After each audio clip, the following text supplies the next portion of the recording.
Story 1. The Night Shift Worker. I love that one. It reminds me of working security at a big box store. See, that job? It comes with some perks, like getting to drive the forklift. You can zoom around those aisles at night, feeling like a badass. But also, it's incredibly boring. So much so that at like 3 a.m., you start inventing things in the darkness to keep yourself entertained. I swear I saw Bigfoot in the sporting goods aisle once. You know, you get to thinking, maybe it is haunted. Oh, there's a secret passageway in the wall. Every time I passed by, I'd hear a noise. I'd turn around and search. Then I'd blame myself for mishearing and go back to staring at the walls. After about 6 months, I quit. And on my last night, guess what? Heard a noise. I turned around. I actually saw something. And it was like a breath of fresh air because, for the first time, it was something I definitely didn't mishear. There was this guy sitting on the floor of the auto parts aisle. I stopped and I asked, "Hey, you need any help or something?" He just stared at me blankly and didn't say anything. Oh, I didn't think much of it. I figured it was some dude taking a break or something. But the creepy part was his eyes. He had no pupils.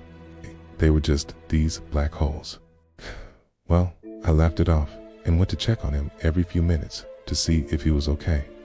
He never responded. He never moved. He didn't even blink. His stare was creepy, but it was definitely human. So I let him be for a couple hours until my boss showed up. I told him, "Hey, there's this dude in the auto parts aisle. He hasn't said a word to me and his eyes are freaking me out." My boss just rolled his eyes and went, "Yeah, that's Bill. He works stocking overnight. Yeah, he's a little slow, but he's harmless. Get used to it." So that was that. But after my boss left, I kept checking on Bill, but he just sat there, unmoving. He was a zombie. Well, I was having none of that, so I sat right next to him in the aisle, just watching TV on my phone until 6 a.m.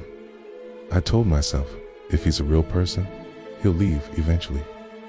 Sure enough, at 6 a.m. sharp, as the sun rose, he stood up, stretched himself, yawned, and walked out into the sunlight. Looking back at that, I have no idea what I was thinking, but at the time, I was scared to death. Story 2. The Man in the Hoodie. That's terrifying. Reminds me of a house I rented while going to college. It was pretty cheap because the owner was really into astrology. And he built these domes in every room with like crystals and pentagrams. He claimed that it increased the energy flow of the house, And we had 4 rooms and 5 renters, so we were always fighting, Anyway, one night I was staying up late studying for exams the next day. All the other renters were out partying or whatever. I was alone in my room, trying to focus. Suddenly, I heard knocking on the window. Now, I'm a light sleeper. Any little sound freaks me out. So I sat there, listening. Knocking, knocking, knocking. Someone was definitely out there. Got up and went to the window and asked, "Who's there?" Outside, I saw these 2 figures dancing around in the moonlight. They looked like, I don't know, ritualistic dancers or something. They stopped their dancing and stared at me. For a few seconds, I stared back. I couldn't make out their faces, but they seemed to be smiling. Then they started making these weird hand movements and chanting in unison. "Come join us, come join us, come join us." I'm not kidding. That's what they said. I just stood there, frozen, unable to speak. They kept chanting and gesturing. "Come join us, come join us, come join us." I don't know how long this went on, but it felt like forever. Finally, I managed to say, "No, no, thank you." And they instantly stopped and disappeared into the night. I immediately called the police and told them what happened, but they didn't take me seriously. I mean, what was I supposed to say? They sent over a cop car, but it was just to check the neighborhood and make sure I was okay. So they didn't even come inside the house. And that was that. I was left alone in that house with those chanting figures dancing around outside my windows every night. I ended up moving out after that semester. Whole experience was just too strange and freaky. The worst part was that those figures, they followed me wherever I went. I tried changing rooms, but they were outside my window no matter where I went. I tried telling the other renters what I was experiencing, but they thought I was nuts, okay? And I couldn't prove what I was seeing. So I just gave up and moved out. Story 3, the haunted classroom. Oh, yes, yes, yes, yes. I love this one. Remind me to never go to Bangladesh, ever. Okay, it's beautiful country, incredible culture, but it seems like your schools are straight up haunted. I teach preschool.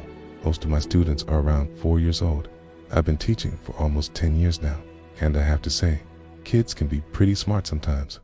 They can be honest, too, which can be a bit problematic, you know? Like answering questions before everyone else or talking about things they shouldn't. During the summer holidays, the school cares for the children of staff members. During the holidays, I watch a lot of kids. Recently, one of my students, she was only 4, but she already likes to read horror stories. She wanted me to tell her one. So I made up this story about a ghost of a former teacher who roamed the corridors after dark. Of course, I didn't think much of it. It's just a story. Well, the next day, I was prepping for my class in the supply closet when a kid told me, "Stir, you should not have told that story about the ghost teacher because she's real." Thought it was funny, so I played along and asked, "Oh, you know her?" He replied, "Yes, I see her sometimes. She's scary." Then he ran away. I found it hilarious. Another kid chimed in, "She's scary, isn't she? She might be watching us from somewhere." I was laughing until the principal overheard and scolded me for scaring the children. She called me into her office and said, "That's not funny." I explained it was a story and she shouldn't worry. But she insisted that I tell the children that I made the whole thing up. Well, I told them, "Sorry guys, I made up the story about the ghost teacher." They all looked disappointed, but the next day, it was forgotten. Then I saw it.